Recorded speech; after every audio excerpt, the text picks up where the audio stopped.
Salut les talkers et bienvenue sur Crème Liftée, votre condensé d'actualité en 3 services, entrée, plat, dessert.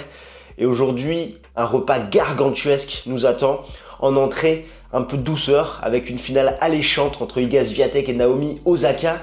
En plat, nous allons revenir sur le match de l'année. Je parle bien évidemment de l'affiche qui a opposé Carlos Alcaraz à Miomir Kekmanovic. Et en dessert, on se projettera sur les demi-finales hommes avec le Ruud Cerundolo et le Hurkacz Alcaraz. Donc reste bien avec nous, installe-toi confortablement, bon appétit, jingle.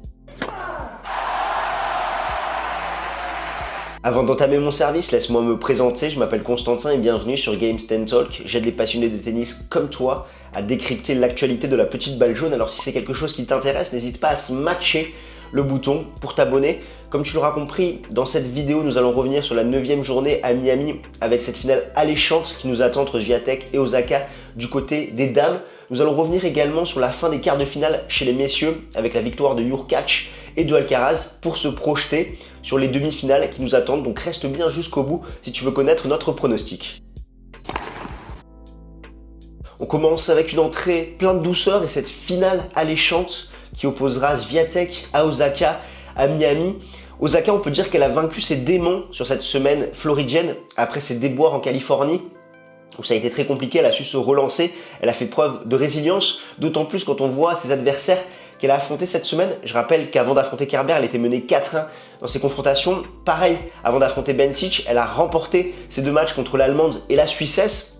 Elle a vraiment su inverser la tendance contre le Belinda Bencic qui avait pris le premier set. Et derrière, Naomi Osaka a su vraiment reprendre le contrôle de ce match, notamment avec une qualité de service impressionnante, 18 aces, dont 3 sur seconde balle, et surtout le changement tactique qui a été ce revers longue ligne qui a fait très mal à son adversaire. On sait que Bencic, ses lacunes sont plutôt côté coup droit, mais qu'elle aime bien le rythme imprégné par la japonaise, ce qui explique un petit peu les face-à-face. Et là, vraiment, Naomi Osaka a su inverser cette tendance. Donc, chapeau à elle, qui sait très bien se relancer après ces quelques mésaventures en début d'année. Et de l'autre côté du filet, on a Iga Swiatek qui continue son petit bout de chemin intouchable cette semaine en Floride. Elle n'a pas concédé le moindre set. Elle s'impose en 2 sets contre Jessica Pegula, où elle a fait une petite remontada. Contre l'américaine, rien d'alarmant pour elle, elle surfe sur une dynamique, une confiance incroyable. Et elle jouera donc Osaka, la japonaise qui mène 1-0 dans leur confrontation, mais elles ne se sont plus jouées depuis 2019. Ça commence à remonter. Je pense que c'est la plus belle affiche qu'on pouvait avoir en finale et j'ai vraiment hâte d'y être. Pour la suite, nous allons avoir un plat de résistance très copieux avec le décryptage des 2 derniers quarts de finale qu'on a eu chez les hommes, donc entre Hurkacz et Medvedev, ainsi que Alcaraz et Kekmanovic. On commence par le premier, où Hurkacz s'impose contre Daniil Medvedev, 7-6, 6-3.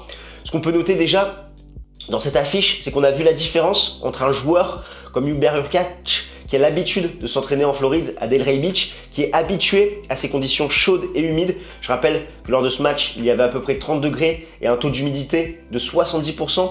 Et Medvedev a eu du mal dans ces conditions, il a peiné physiquement. On sait que c'est pas forcément ces conditions idéales. On se rappelle à Tokyo aux Jeux Olympiques, où physiquement, les crampes, les vertiges, c'était pas évident. Et Hurkacz, lui, il a l'habitude de ces conditions, d'autant plus que pour les joueurs, c'est compliqué d'enchaîner en Californie où les conditions sont très sèches et derrière d'enchaîner sur des conditions plus humides.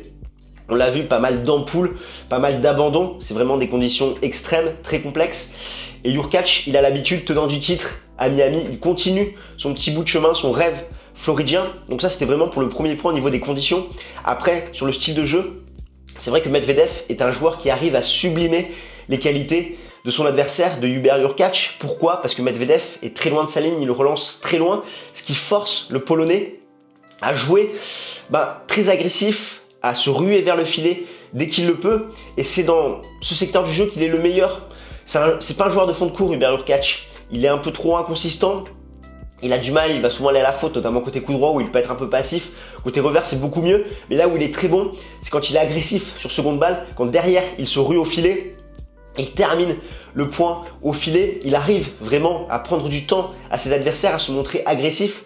C'est là qu'il est au top de sa forme. Il ne le fait que trop peu, je trouve, dans ses matchs en général. Mais contre Medvedev, il est obligé parce que son adversaire est très loin de sa ligne. Donc il serre les extérieurs, il enchaîne les services volés et ça fait très mal. Il profite de la position sur le court de son adversaire et c'est vraiment là qu'il est le meilleur. Après, Hurkacz a fait un démarrage canon. Sur les 14 premiers points, il en remporte 12. Tous les jeux de Medvedev sont accrochés dans ce premier set. Le Polonais obtient 2 balles de 7 à 5-2 et il passe à côté à 5-3 quand il sert pour le premier set, un petit peu comme Brooksby, sauf que cette fois-ci, il va réussir à prendre le premier set au tie-break au bout de sa 5e balle de 7 quand même. Et dans le second set, on va voir que Medvedev va payer les efforts de sa petite remontada. Dans le premier set, physiquement, il ne va plus y être. Il va faire appel au kiné. Ça va être très compliqué. Il se fait double breaker. Donc, il perd le second set 6-3. Donc, on a eu un Medvedev apathique physiquement qui jouait pour cette première place mondiale. Et Hurkacz qui a fait un bon match sans être extraordinaire parce qu'il a manqué un petit peu de réalisme. Il est seulement à 3 sur 14 sur balle de break. C'est vrai que dans ces moments de tension, il est souvent là à la faute, à la relance ou notamment côté coup droit. Il a pris le meilleur également au service où il a dominé cette dynamique contre Medvedev. Medvedev, c'est seulement 2 aces, 6 doubles fautes, 52% de première balle. Et le cousin Hub, c'est 5 aces, 2 doubles fautes et 72% de première balle. Et Medvedev, finalement, il arrivait à faire le point que dans des filières longues, là où son adversaire avait tout intérêt à les raccourcir. Après, en Floride et Hurkacz, c'est une histoire particulière. 16 victoires, 1 défaite en simple. Il est sur 14 victoires consécutives. Il a perdu un seul match, c'était en 2019 contre Félix Auger-Aliassime. Sachant qu'en 2021, il s'est imposé à Delray Beach à Miami. Il est toujours en lice en demi-finale. Là, sans compter ses matchs de double qu'il joue avec John Isner. Ce qui fait que bilan des courses, Novak Djokovic est toujours numéro 1 mondial avec 20 points d'avance sur Daniil Medvedev, le Serbe qui n'aura joué que 3 matchs sur ce début de saison 2022 est très bien loti. Et là, c'est la terre battue qui commence, pas forcément la surface de prédilection du Russe. Et ce qui permet de citer Alexander Zverev, son discours a pas mal circulé ces derniers temps, notamment avec ses récentes déconvenues. Ce qu'il avait dit en fin d'année dernière, tous les grands tournois de l'année, les grands chelems, les Jeux Olympiques, le Masters ont été gagnés par Medvedev, Djokovic et moi. Donc c'était Zverev qui disait ça. Et je ne m'attends pas à que ce soit différent l'année prochaine, donc en 2022. Et pour le moment, Zverev, Medvedev et Djokovic n'ont gagné aucun tournoi. Au mieux pour Medvedev, c'est une finale à l'Open d'Australie qui depuis n'y est plus du tout. Donc c'est assez cocasse, j'ai envie de te dire. Ce qui montre également qu'il y a pas mal de place en ce début d'année et que sur terre battue, tout peut être relancé parce que finalement les joueurs du moment, c'est quoi? C'est Rafael Nadal en début de saison et Carlos Alcaraz. Mais derrière, même un Tsitsipas qui revenait d'une opération, un Zverev qui n'est pas forcément, ou Medvedev, tout le monde peut finalement se faufiler, et même Djokovic qui n'a pas joué énormément ce début d'année, va pouvoir en profiter sur terre battue parce qu'il n'y a pas de patron bien installé en ce moment. Et le second quart de finale opposait Carlos Alcaraz à Miomir Kekmanovic, et c'était sans doute l'une des plus belles affiches de cette année 2022, tant le niveau a été impressionnant. L'Espagnol s'impose 6-7, 6-3, 7-6 en 2h30, un match monumental entre les deux hommes, on s'y attendait pas forcément, mais Kekmanovic a montré tous ses progrès qu'il a fait en 2022 et Alcaraz continue de surfer sur sa dynamique incroyable. On a eu une opposition de style, on va dire, entre un joueur très agressif comme Carlos Alcaraz, qui a fait un petit peu la pluie et le beau temps avec 52 coups gagnants pour 40 fautes directes, contre un joueur beaucoup plus constant, qui était plus sur la défensive, qui faisait beaucoup moins de fautes, beaucoup moins de déchets. Kekmanovic, c'était 19 coups gagnants pour 16 fautes directes. Donc voilà, il y a un petit écart entre deux styles de jeu. On a un Kekmanovic qui est très solide du fond du court des deux côtés, que ce soit côté coup droit, côté revers, qui a progressé au service, qui se montre un petit peu plus agressif, qui est capable de changer la direction de la balle, qui fait penser un petit peu comme à son coach, à Nalbandian, à Agassi, qui prend la balle très tôt, qui trouve de très bons angles, notamment sur les cours croisés, qui a certes gagné quelques pourcentages sur sa première balle, sur sa seconde balle, il sécurise un petit peu plus ses engagements, un peu plus d'agressivité également dans son coup droit. Et en face, on a Alcaraz qui propose une panoplie tennistique incroyable, qui a 10 000 façons de gagner le point, que ça soit avec son coup droit qui fait reculer ses adversaires, son revers où il est très solide, où il peut casser la diagonale, ses amortis, ses lobes, ses services aussi qui peuvent être puissants. Et le problème avec ce style de joueur aussi, c'est que quand tu as trop d'options pour gagner un point, tu peux facilement cafouiller et surjouer un petit peu et aller trop rapidement à la faute. Et c'est vrai qu'on a eu un Serbe qui a été très menaçant à la relance, qui trouvait énormément de profondeur sur les services de son adversaire. Mais à la fin, comme depuis le début de l'année, c'est Alcaraz qui gagne, qui fait preuve d'une vitesse de déplacement incroyable. Je pense notamment à cette balle de match où Kekmanovic fait une volée courte et derrière, la vitesse de son adversaire, il se fait passer. Ce qui n'est pas forcément la meilleure situation pour quelqu'un qui joue Alcaraz, sachant que quand tu montes au filet, tu lui donnes un plan clair. Alcaraz, c'est exactement ce qu'il a à faire. Là où si tu restes un peu du fond du court, potentiellement, il peut cafouiller un petit peu sur ses options pour gagner le point, mais c'est vraiment très très solide ce que propose Liberec. Et vraiment, le Serbe n'a pas démérité, il fait un début de saison canon également, ou enfin la sauce point avec Nalbandian. Il a stabilisé son jeu et ça promet pour le reste de la saison, mais Alcaraz est sur une autre planète en ce moment. Il se bat pour Juan Carlos Ferrero qui, comme je te le rappelle, a perdu son papa et n'a pas pu être là cette semaine à Miami. J'espère que tu as encore faim, on passe au dessert avec le décryptage des deux affiches de ces demi-finales chez les messieurs, à commencer par le round 7 de Rundolo. Non, je te rassure, nous ne sommes pas sur terre battue, mais bien en demi-finale du Masters 1000 de Miami, où Ruud aura déjà fait des quarts sur des Masters 1000 sur dur en 2021 à Cincinnati, Toronto et Bercy. C'est sa 4e demi-finale en Masters 1000, mais sa première sur dur, et il pourrait viser ainsi sa première finale en Masters 1000 sur, en plus, pas forcément sa surface de prédilection, où on a vraiment un Norvégien qui a montré ses progrès contre Alexander Zverev, notamment au service, où c'est beaucoup plus stable, beaucoup plus consistant, et surtout au coup droit, où il arrive vraiment à faire reculer ses adversaires. Il arrivait à être très tranchant dans ce compartiment du jeu-là, où il a profité d'une passivité d'Alexander Zverev qui restait beaucoup trop loin de sa ligne, et surtout côté coup droit, c'est beaucoup trop inconsistant. Et je te rappelle cette stat, avant 2021, c'est 16 victoires pour 27 défaites sur dur pour le Norvégien, et depuis 35 victoires, 13 défaites.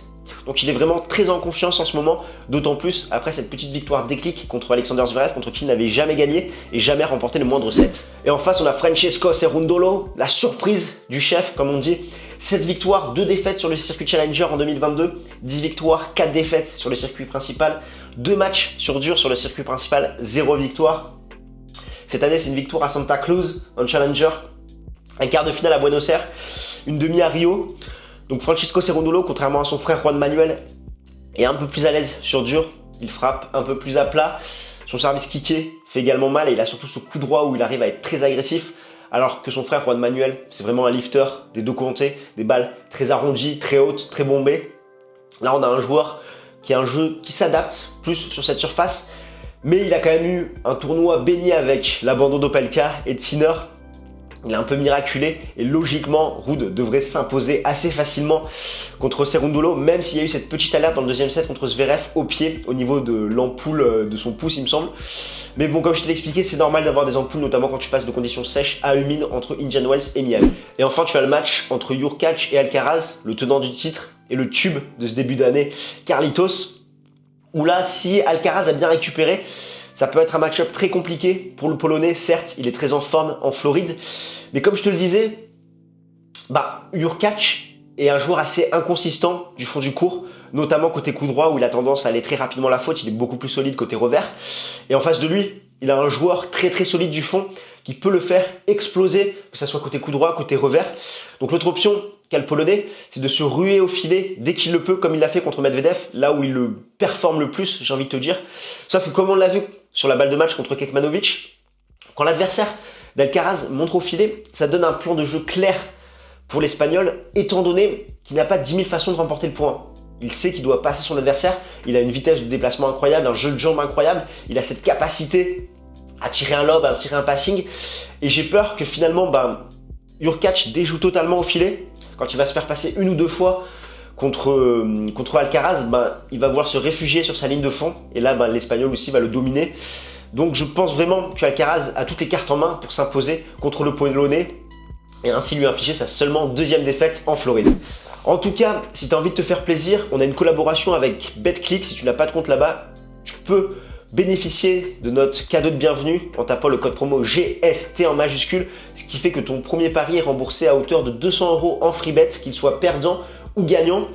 Je te rappelle que pour le moment, les 4 cotes que je t'ai données depuis le début du tournoi sont passées. À noter les plus récentes, le set de Hurkacz et le set de Kekmanovic. Donc j'espère que tu as pu en profiter. Là, ça me semble un petit peu moins intéressant au niveau des cotes, donc j'ai pas forcément envie de t'aiguiller sur un pari plus qu'un autre parce qu'il n'y a pas vraiment de value. Mais si tu veux profiter de cette offre de bienvenue et regarder tous les matchs de Miami sur BetClick TV, je t'invite à faire un dépôt sur ce site, à taper le code GST en majuscule, et en plus tu gagnes un cadeau de bienvenue et nous on a une petite contribution qui permet de faire progresser de façon qualitative la chaîne. Voilà ce que j'avais à dire pour cette journée à Miami. J'espère que ça t'aura plu, on en parle dans les commentaires ensemble et nous on se retrouve très très vite pour se projeter sur la finale du tournoi messieurs avec Alexis. D'ici là, porte bien, ciao ciao tout le monde.